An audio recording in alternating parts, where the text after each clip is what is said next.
I'm Nathan Masserian with Support After Abortion. Thank you for joining us for this edition of Men and Abortion. The purpose of this podcast is to be able to share stories and practical examples how men have been impacted by abortion, understand the influence that it's had on their lives, but more importantly, provide a path and practical examples to healing. This is a topic that's not easily discussed and one that's not common to be discussed, even in relationships or out in the public. So one small way to do that is to create a safe environment. Today, I'm using this virtual background of a garage, not only because it's a cool car and background, but it creates just a more relaxed setting to talk about a topic that is life-changing and doesn't just impact the life of one people, it has an impact in a lot of different ways. And so today I'm proud to introduce one of the members of our national task force, Greg Mayo. He's going to share firsthand experiences he's had with abortion. And in order to help us all relate to what he's experienced, he's going to be very transparent and share some practical ways that he's been impacted by abortion. But most importantly, there's hope. And there is a path and a journey towards healing. And if you've been impacted by abortion, I hope you'll listen carefully and be encouraged to find the next ways to move forward. So, Greg, thanks for being on the show today. Love for you to introduce yourself and walk us through your story. Hey, Nathan. Excited to be here. Thanks for having me on. My name's Greg Mayo. I'm from Indianapolis, Indiana. I work as a realtor, and I also own a construction design and consulting firm here in the city. And I'm an author. And we'll kind of talk about that in a little bit. For me, I just want to jump right in, Nathan, and let's start with my abortion story and kind of see where we go. For me, that happened at 18 years of age, almost a high school graduate. And it was an abortion that I wasn't for. I wasn't in favor of. But it happened. And, that sent me down a path, right? And we talk about this all the time in abortion recovery. It sent me down a path of really behaviors trying to avoid that pain. And part of that was based on the confusion of not really understanding what was going on. The messages are so different, right? Either you're told it's not actually a person yet, in which case your feelings are completely invalidated, or you're told you're a horrible person, in which case the shame sets in. So it's a weird sort of cocktail of shame and bewilderment, right? Then for me at 22, I experienced lost fatherhood again through abortion. And one would think that seems sort of counterintuitive, right? I mean, you already had it once, like why would it happen again? But it's part of those acting out behaviors. And I think of the quote from Henry Miller, who says, everything we run away from, everything we deny, denigrate, or despise serves to defeat us in the end. That was my life through most of my 20s, running away from that pain, running away from that issue, not feeling like I had a voice, not feeling like I had anywhere to go for help, anybody I could talk to. Back in the early 90s, I had a therapist, and I remember mentioning it to him in one of the sessions, just when we were covering my sort of original life and background and all that. And he said, well, but that isn't affecting these things. And I thought, okay, well, a therapist said it. I'm only 23 years old. He must know what he's talking about. And so, and I don't know how to say this succinctly because it really usually takes me about 40 minutes to explain it all. So I'm trying to be as brief as possible. But the abortion events themselves, not only did they affect the psyche and the core shame and whatever, they affected my relationship with other people, my relationship with women. And before I get any deeper on that list, let me say that a lot of that happened subconsciously. In other words, I wasn't aware I was doing these things. They just were happening. I didn't have a lot of trust for people, especially women, because both times, even though I was an equal participant in causing the pregnancy, I was not an equal participant in making the abortion decision. It was done, in my opinion, or in my mind back then, it was done to me. And so I didn't really trust women. And we talk about abortion doesn't happen in a vacuum, and I'm not going to get into my whole story, but there is physical abuse in my past, in my childhood. So that I already had trust issues, right? I already didn't trust people to begin with. And then to add this, and but then going forward, I found out years later, once I got into abortion recovery, which was about 10 or 12 years ago, that the abortion events and not dealing with that also affected the way I parented when I did have children. One of the things we talk about with post-abortion syndrome is being an overly nurturing parent. And I was that.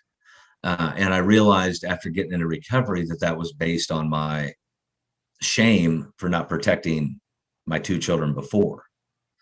And to just kind of back up for a second, the mental anguish and the things going on got so bad at one point in my mid-20s, I was probably 24. I went to my doctor for something, right? I don't know what, family doctor. But back then, to see any kind of specialist, you had to get referred. Really not the case much anymore, right? But back then it was. And I remember sitting on the table talking to him, and I said, "Hey, I want to get a vasectomy." And he said, "Why?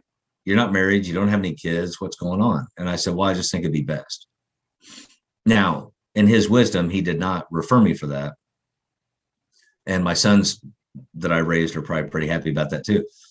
But the fact that I was at that point, that I was at that place in my life where I had truly convinced myself if I ever had kids, I would be a horrible father. Therefore, let's just make sure I can't have kids.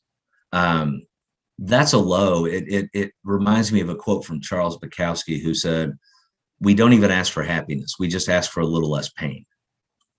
And that's how I felt at that place in my life. Now, the other thing I need to share about all that, now that I've shared all this sort of darkness, right, is that anybody that knew me through that period of my life knew me by my primary dysfunctional coping mechanism, which was humor.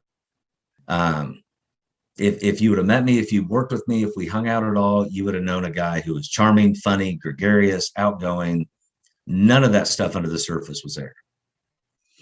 And I think the more and more men I've talked to over the years, as I've shared my story, and now especially talking to men now that the book's come out, that common sort of, the commonality is that isolation, that I'm alone, my pain's in here, it's mine, nobody else understands this, so I'm going to place whatever out here I have to deflect the view of that, right? And that's real common with guys. And so we talk a lot about reaching men and providing opportunities for healing for men, and yet most men, we have to crack through that layer first. Well, Greg, let's just spend a moment in this area. I really appreciate you sharing that, and I know you and I have some humor that we enjoy together, which is a lot of fun. But if in a church setting, in a co-working setting, in a neighborhood setting, and you have the life of the party person, what would be a way to approach somebody? If we have father wounds, mother wounds, we have abortion in background, what's a way to get through that, to see that life is not all happy, life isn't all perfect on the outside? What have you found that would be effective to have a conversation with guys? Because we know guys push stuff down and keep a lid on it. At least they think they are. And it's a great question. Part of it's your background. A garage is a great place where men just kind of stand around and talk. My sons that don't live here, when they come over, if they want to talk to me about something, they'll say, "Hey, Pop, let's go out in the garage for a minute." And we pull up a couple stools along my workbench and we talk. And so, but the way to spark that conversation, if you will, what I have found over the years is by being honest yourself. See, if you and I don't know each other, Nathan, and we're talking somewhere, and say we're at a party and we're both off on the decks and we're standing there talking, leaning on the rail. If I share nothing with you, you're not going to share anything with me.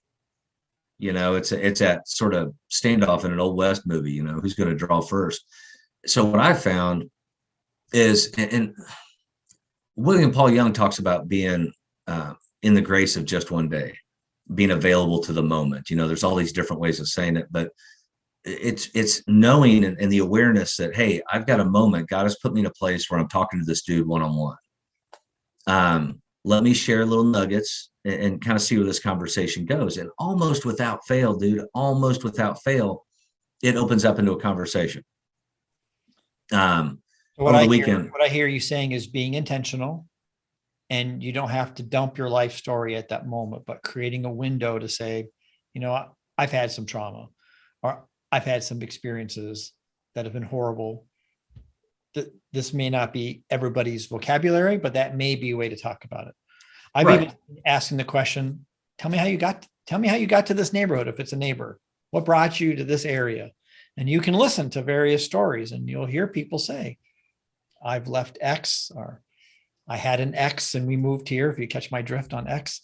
And now I'm rebuilding my life, or I have a new relationship. And so now you hear relationship issues coming up that Right. may not be obvious. In real estate sales, I train new agents to ask prospects and new clients 4 questions wide and 3 deep each question, right? And what I found is that it's the same concept, and it's exactly what you're saying. I share a little bit, and then you share, and then that starts the questions. Oh, how'd you get here? Oh, well, I got divorced and got a new job, and I moved to this city. Right. Oh, cool. What were you doing before? And you have to be careful, though, whether it's sales or recovery, because you can't come off like an interrogator, right? Shine a white light in their face and where were you the night of the 14th? But to ask questions that are truly caring and with interest, and listening to their answers, as well as being open yourself. And you made another point I want to circle back on. No, that doesn't mean I walk up to some guy on a boat dock when I'm putting my boat in and go, hi, my name's Greg. I was abused as a child and I had 2 abortions. How are you? Because then you're, oh, that guy's a freak. Let's walk away from it, right? Like, why would he say that to me? He didn't know me. And culturally, we don't even talk about abortion. So coming at it direct is considered off-putting. Right. But God does provide opportunities in just casual conversation to have the conversation.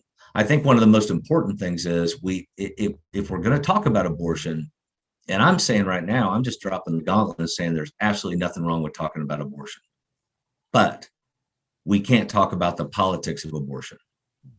That's a huge thing. Why? Because number one, they don't have anything to do with each other. The politics and all that fighting and wrangling and stuff, that has nothing to do with what I experienced personally and what millions of men have experienced personally. And it certainly has nothing to do with healing. So we don't talk about that part of it. It's not a liberal or circle back to that. And so I agree, this podcast and the things that Support After Abortion does is not political at all in nature. We do care about people and their understanding the impact that abortion has had, and on a healing path. So if you don't mind, let me just summarize some things I heard you say. Yeah. I heard you said there also, because of your past, trust issues, not trusting. Okay. I heard about isolation, perspective of shame. And then was it your phrase, a loss of fatherhood or missing out on that? So how did that play out in life? I know you gave an example of overly nurturing, but how did that hurt some relationships that you had? How did that present itself as an example? And of course, protecting people's privacy as you tell your right. Example. Well, that's a great question. And like with relationships, let's just start there. Yeah. My wife, I've been married 21 years now, but my wife and I, when we hit the 1 year mark, I said, oh, this is so cool. This is the longest I've ever dated anybody in my life. I was 29. Kind of freaked her out a little bit. She was like, oh my gosh. My friends used. Let me just lean into you there. Why would that freak her out from your perspective? What did you learn that she was? Well, what did that mean to her? She had a kid when we met, okay, who I've raised as my own son. So for her to go, this guy has never been in a long-term relationship, and he's almost 30 years old. If she was sitting here, she would tell you her first thought was, oh, he's unstable. He's afraid of commitment.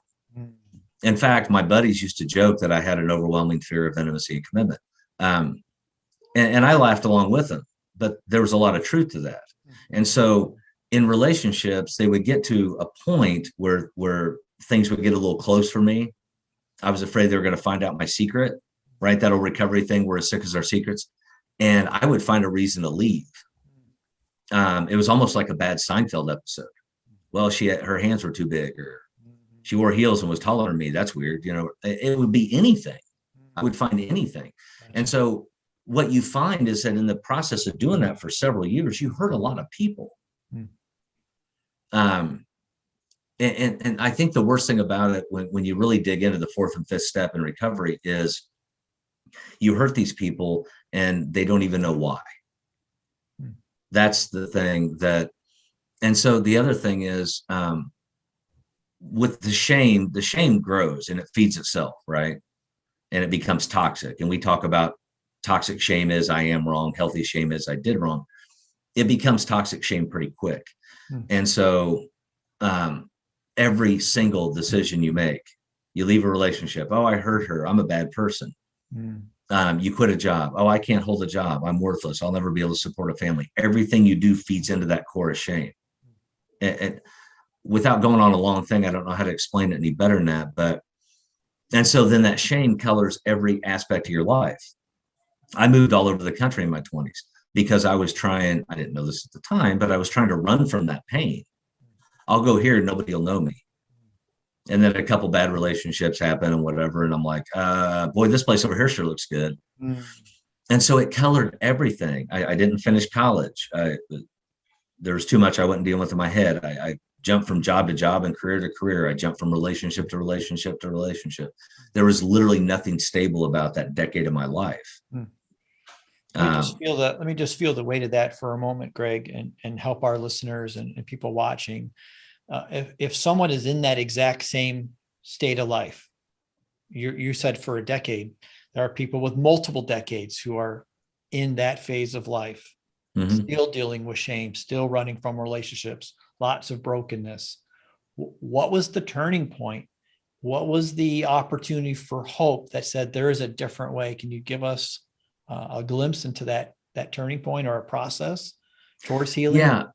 So that the next decade was about being a father and a husband, right? And my life still is, but I ran through my 30s scared to death, trying to figure this whole thing out, not really knowing how to do either because of the thing you mentioned earlier, father wound. But when I was probably 39 or 40, my pastor gave me a book that had nothing to do with abortion. And I read it, and something in that book triggered me to talk about my abortion story in front of a group of men from my church, which is a very scary thing.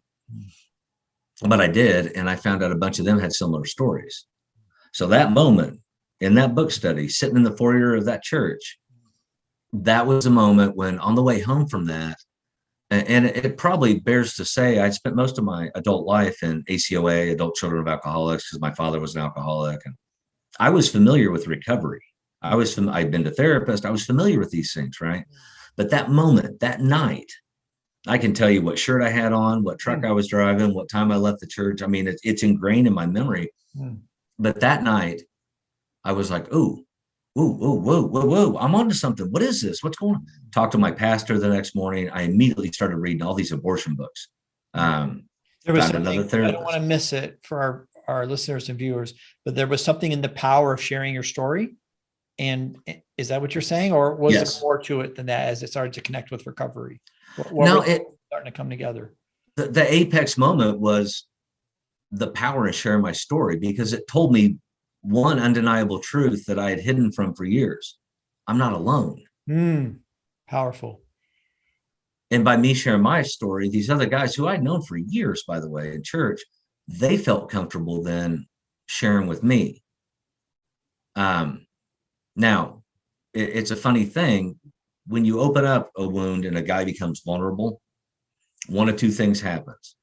Either a mentor or somebody comes alongside him and helps him take the next steps and clean out all that rot inside, or nobody does and he closes back up. I recently spoke at a church a few months ago, and one of the guys that was in attendance, actually a few of the guys, but were in that group that night 12 years ago. And the things he said to me after were things that somebody would say who was thankful for your talk but doesn't have their own abortion story. In 12 years, he had blocked out the fact that he ever shared his with me.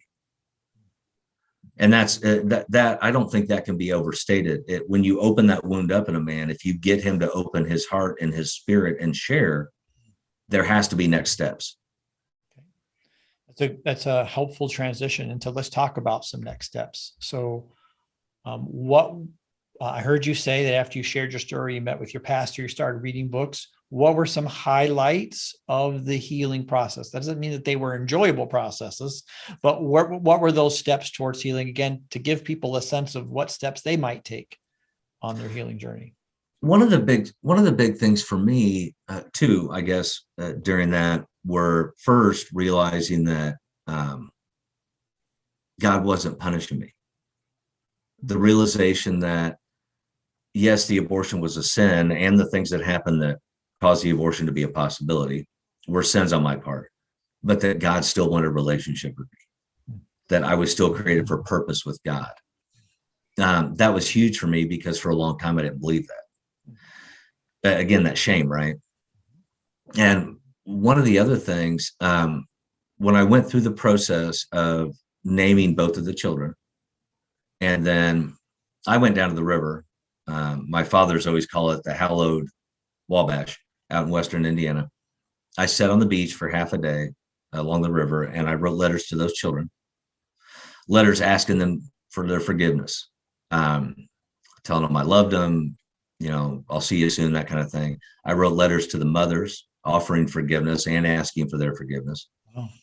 Even wrote a letter to my stepdad offering him forgiveness because he's long passed. And then I read each letter out loud and prayed over it and then sent it down the river. It was a ceremony that I created that meant something to me. And there's a lot of different ways to do that, but that was a huge release for me. Why? Because I had validated who they were. I validated their name.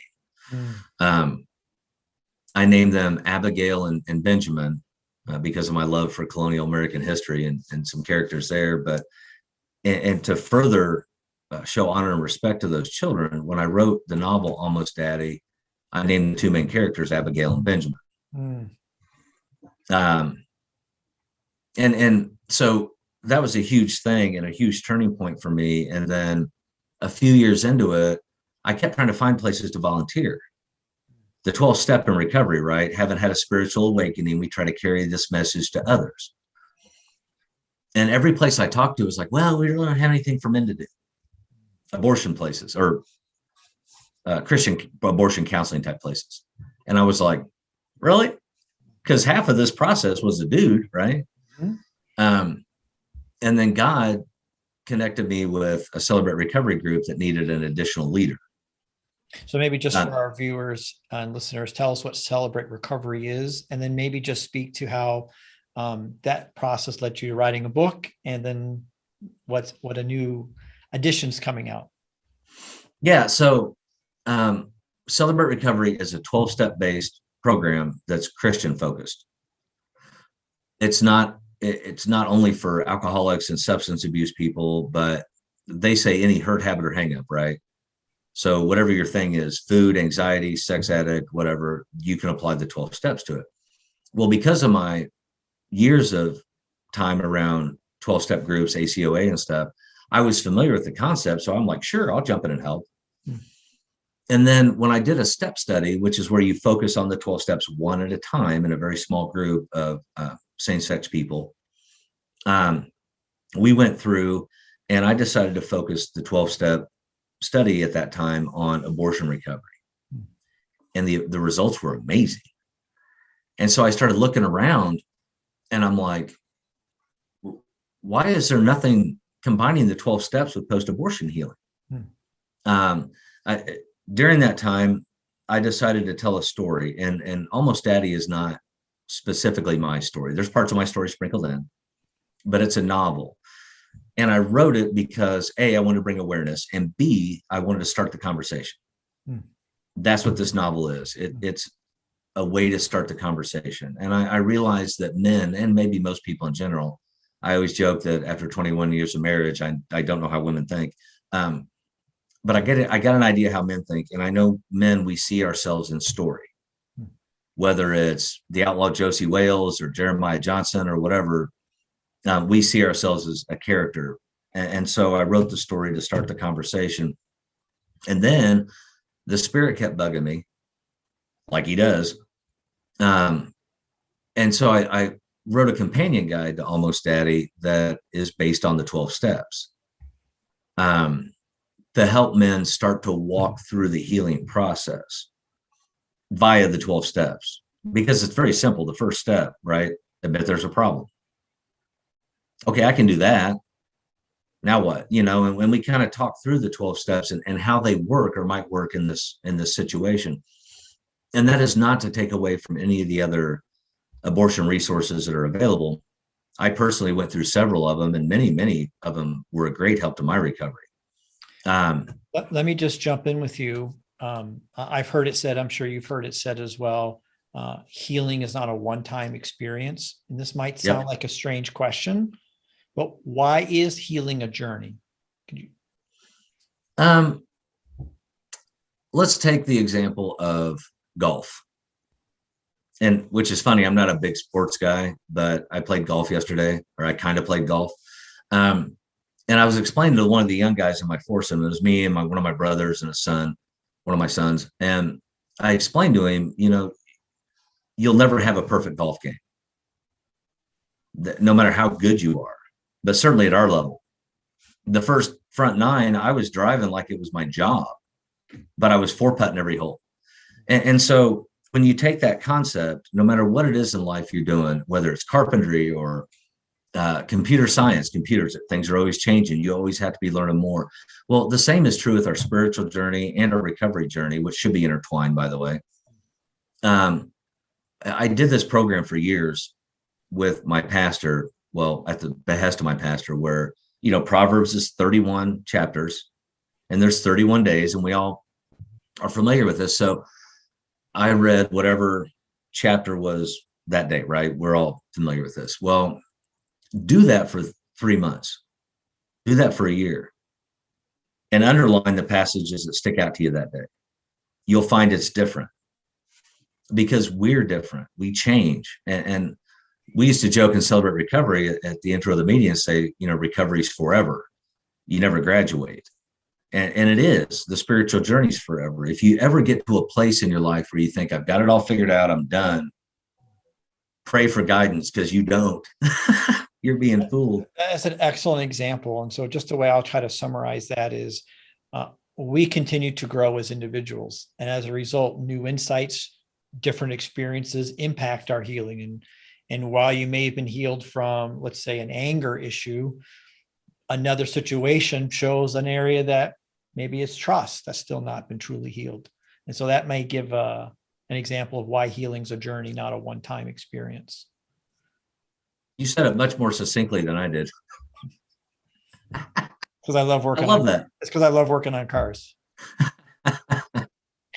So let's give some conclusion to somebody who's listening and watching. Okay, Greg, who has not started the healing journey, and there's probably some fear holding them back. So how would you speak to a man or maybe to a woman who has somebody in their life who needs to start healing? How do you address getting to that first step, going to the first meeting, the fear that's holding them back? The first thing I would say, I'm just going to say it because in real life, this is exactly what I would say. I would say, of course, you're afraid. You'd be foolish not to be. It's a new journey, and God is going to require you to be open and honest and deal with stuff you've been trying to avoid for years or maybe decades. But my encouragement would be, you don't have to do it all right now. You just have to take that first step. There are hundreds, thousands of people out here in the world that Nathan and I live in that exist to be able to help you, that want to help you take step number 2 and step number 3. Even if you get to step number 8 and you fall back to step number 5, we'll be there to help you get back on your feet and get going. It is absolutely worth it, and it will change every aspect of your life. And again, you don't have to do it all at once. You just have to take that first small step. Wow. That would be what I would share. That's powerful. Thank you. And I hope those who are listening, who have a firsthand experience, that you would take that next step. If you're in a church, you're in a neighborhood, you're in a crisis pregnancy center, this will be the same sort of message that you can convey as well. And Greg, I just want to summarize our conversation with, you are not alone. And you said that. We want to be able to tell the truth and against the lie that you are being isolated. And supportafterabortion.com, you can get a confidential conversation started. You'll be put in touch with trained people who know how to speak to you personally, can relate with a firsthand story, and confidentially help you get on the path to healing. Well, Greg, thank you so much. Let me just plug your book, which you can also get on the supportafterabortion.com website. Just click on our store, and happy to show it right on the screen, put it right in front of your face so we can see it. There you go. Almost Daddy. Thank you for the time that you're spending. Thank you for the recovery guide that you're writing. We know that's going to have a huge impact. And That's Greg, out, by the way. Been released. Excellent. Yep. Out and live right now. Love it. Love it. Thank you so much. We look forward to having you again on our show. Thanks, Nathan. I appreciate it. Thanks everyone for watching and listening today.